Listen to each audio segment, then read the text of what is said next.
Mawasan tayo ng rigger. Wala nang babalik ka rin.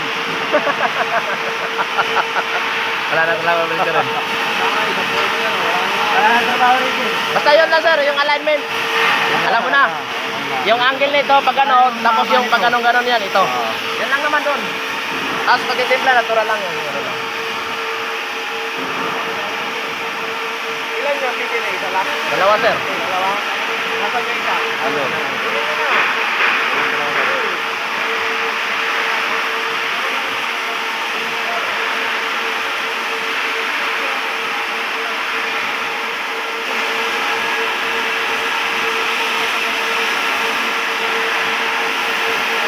Yun o. Okay. Tapos upload sir, yan lang, iyo mo lang ito tututun sa gauge. Yung cambio, para hindi na sila sumingaw. Yan.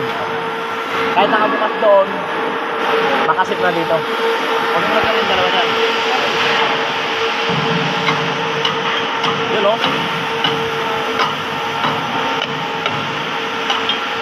Okay. Thank you mga kabaka, nakabili na. Ito na papalitan natin eh.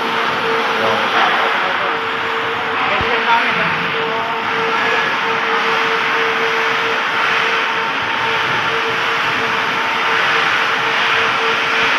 Same setup nga. Boss.